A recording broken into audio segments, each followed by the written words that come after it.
cherish all the time you spend, you tuned in too. It's time again to cherish all the time you spend, you tuned in too. It's the number one podcast. The topics of discussion when we broadcast. So all them artificial man jokes, we do it natural from the concrete to a public standpoint. Real, wherever you're from, life is coexistence, but to know the real, you just gotta listen. Wherever you're from, life is What's up, everybody, and welcome to the 52 Scott Podcast for another episode of Black Friday. I'm your host, K Money, and in the building with me, my co-host, Freddie G, Slash, and Comedian 96. Collectively, we are the Mind of Men. You can find us on Twitter at 52 Scott Podcast, Instagram and Facebook, the 52 Scott Podcast. And if you're on YouTube, please don't forget to like and subscribe. Welcome back to another Black Friday episode. Today, I thought we'd talk about selling out. When we start working and establish ourselves and find whatever career we choose, we're working to strive for better things, whether it be moving into a better place, driving a better car, or buying better clothes, a lot of material things, but you want the finer things in life. And sometimes in obtaining those things, you have folks that question whether or not you're selling out because they're feeling or thinking that maybe you think that you're better than they are because of your successes. Mm-hmm. And I'm just wondering, because you've worked hard, and not necessarily worked hard, because sometimes some people are financially blessed through inheritance or other means, right? But it puts them in a much better situation than what they were in previously, right? Yeah. Which causes you to move a different way, right? And doesn't necessarily make you a sellout, though, if you're blessed in that situation or because you're moving differently. I do feel, if you're acting a certain type of way, like moving around with your nose up because you have been blessed, yes, I would definitely classify you as a sellout. However, for those that have worked hard, like we all came from the ghetto, right. and I don't have a problem living in the ghetto, right. But yeah, exactly. It's a lot of things that goes with staying in the ghetto. Right? It's a limit. It's an expiration. It's what they would say, wore out your welcome after you get to a certain level in life, I think. Good example, perfect example. I have a friend of mine right now. He's not necessarily in a bad neighborhood, but typically men usually meet their financial peaks between the ages of 45 and 55, right? So he's been living, and I feel bad for him because it's not an apartment, it's a house. Right. So it's going to be a little bit more difficult for him. So he's been living in that house for years, but now he's at a point in his life where his financial is going up and up and up and up. He's increasing his wealth. Okay. So he's literally on a different level, and he should move. But how do you just pick up and move from an apartment is easier, but a house? But is he moving differently because of his financial gain? No, he's not moving differently, but things are happening around his place. Matter of fact, he got his truck stolen right at his house. Okay. You get what I'm saying? No. What you mean? You got your truck stolen right out your apartment. Okay, because of where he's staying. Yes. I got you. Okay. So, you get what I'm saying? It's like, okay, enough is enough. You stole my truck, other little various things have happened, to whereas if you were in the River Oaks area, and River Oaks is, if you haven't been to Houston, it's more of a upscale part of Houston. Yeah, now violence does happen everywhere, but I understand you saying it's more prominent to happen in the ghetto. Exactly. Not saying he would have to move to River Oaks, but somewhere where you don't have to walk outside and worry about somebody coming in and taking something more secure. And he can afford it. Right. You know, he can afford it. Right. But again, some people will be complacent and they're used to where they're staying and they won't move. And they be like, you know, I'm hood. I ain't going nowhere. Yeah. But you gotta sometimes you gotta get out of there. It's about your mentality and what you know you want to do, especially if you have kids. You want to raise your children in a nicer area. I don't think that's selling out because you got a little money that you can. It's about the quality of lifestyle you want to have. Say the finer things. You know, how do you want to live? If you've been through this ghetto situation, which most of us have all our life since kids, Right. Why would we want to still be there at the end of our life? Yeah. We should have made it through. So that's not selling out. I don't think it's selling out. Personally, I don't think it's selling out. Again, I'm gonna go back to how you carry yourself can make one think that you are selling out. Determining, how one moves can give one the impression of a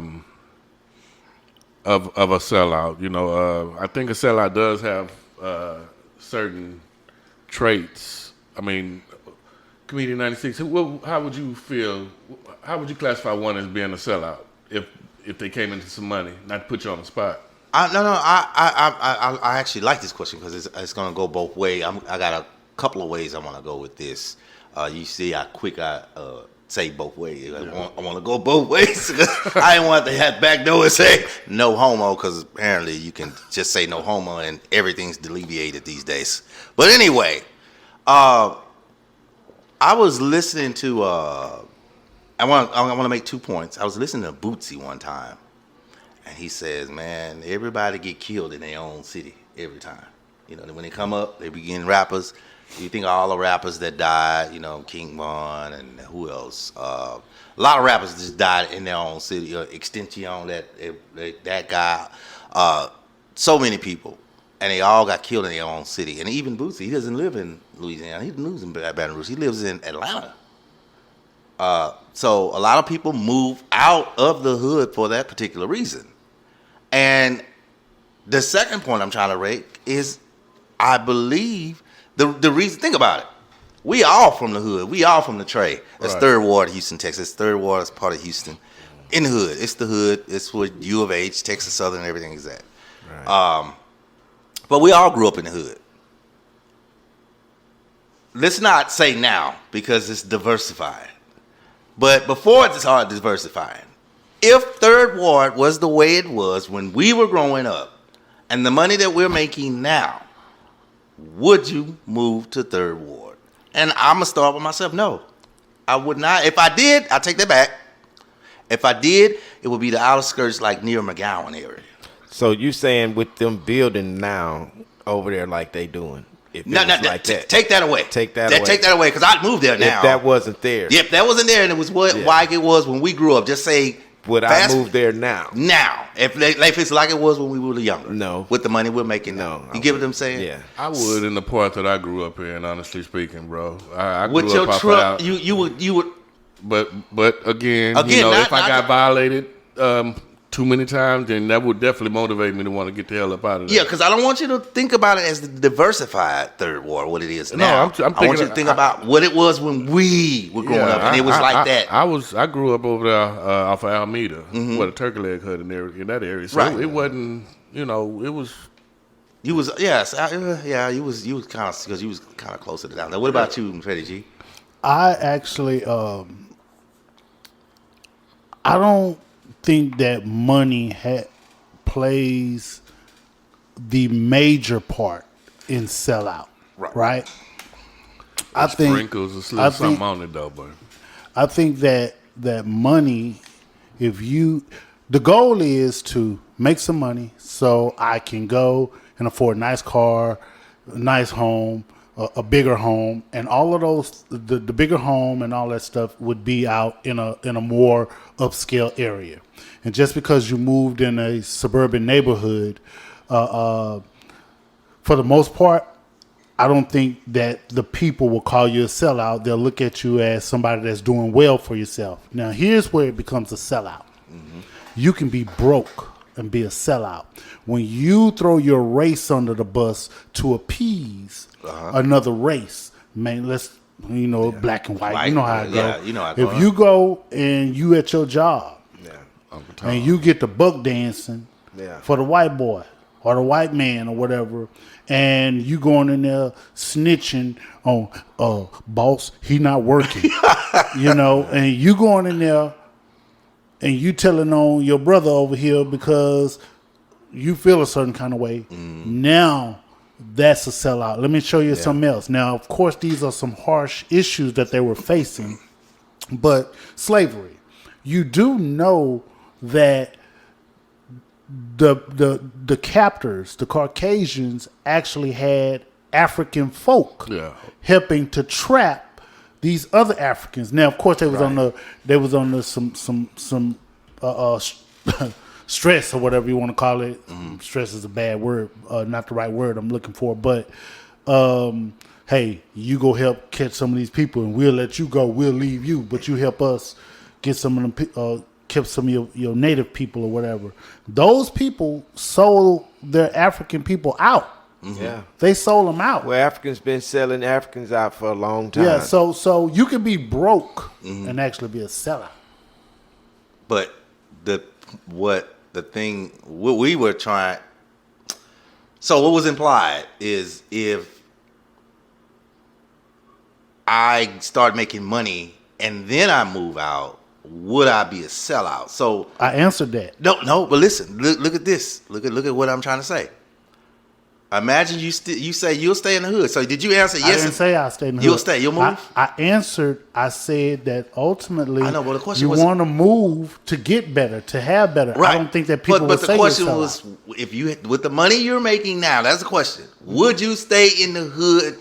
Not the diversified third ward, but the old third ward. No. With the money you're making, would you stay there now? No, I don't even live there now. I live in the suburbs. I know, exactly. So the point I'm trying to make is if we lived in third ward or a hood area where we grew up, no matter where your hood is from, wherever you are over the world, right, and you pull up in your driveway in a Lexus, a Benz, then you got on the side a Mustang Cobra, and then most of the people in the hood walking, everybody else got cars that's in the driveway that just been sitting there with the hood up, with that mechanic JoJo out there up under. Man, I think it's the alternator. I'm not quite sure, but I think it is. I'm gonna run on down the.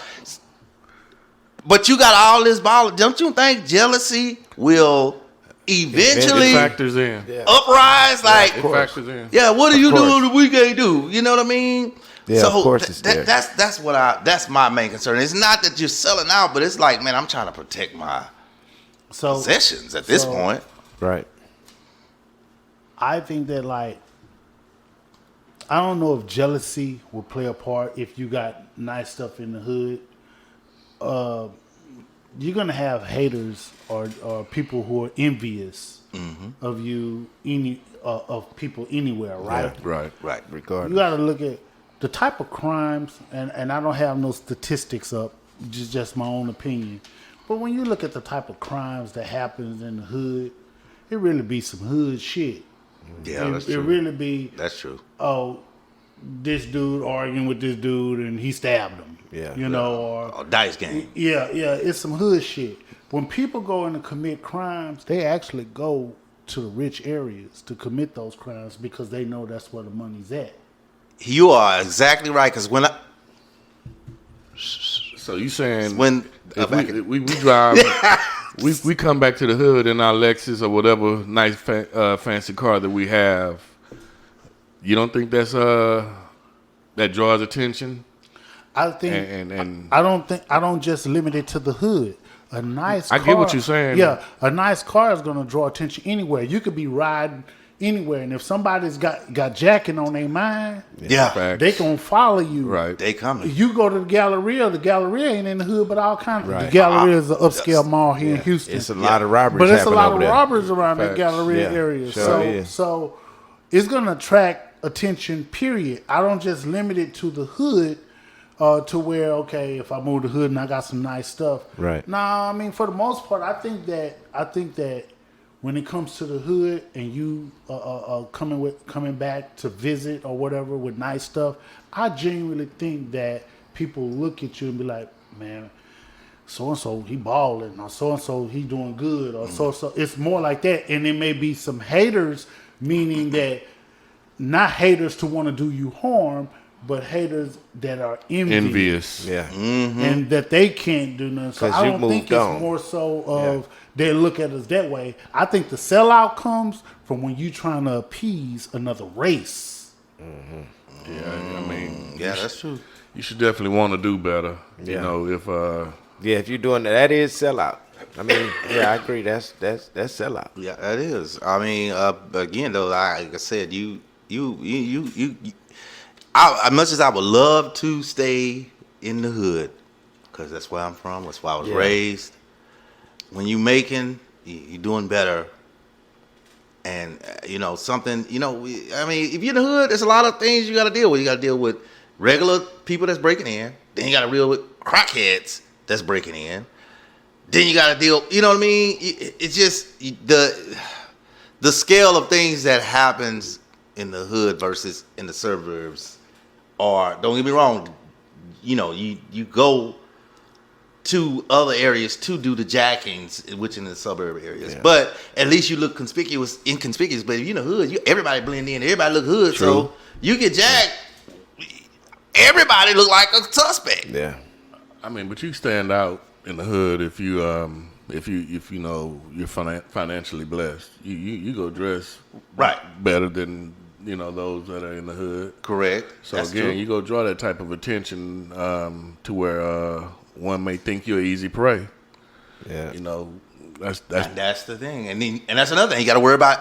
Just say you doing good and you don't, they gonna try. Somebody's gonna try you in the hood. They gonna try you. Don't matter how nice you are, they are going to try you. You're gonna get tried in the hood. So when you say you're gonna stand out in the hood, if you dress nice and you're gonna stand out in the hood, I actually think a lot of people in the hood are poor, but they always have expensive stuff on. Yeah. They're gonna have Yeah. some $200 Yeah. shoes on. Shoes, yeah. They're gonna have some jewelry on. Facts. Exactly. So those people got the same clothes as the person that actually got money.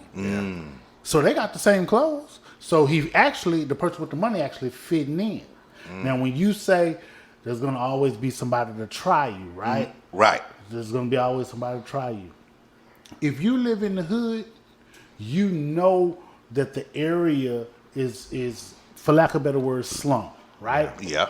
And so you're gonna always be on high alert when you go to an area that actually looks like it's run down. Right. That can be anywhere in the United States. You're gonna automatically be on high alert. So if you're Right. living in that area, you're gonna stay on high alert. Versus you're living in the suburbs, you're more apt to let your guards down because you feel safer. Safer. And that's why individuals would prefer to go to the suburbs to commit crimes.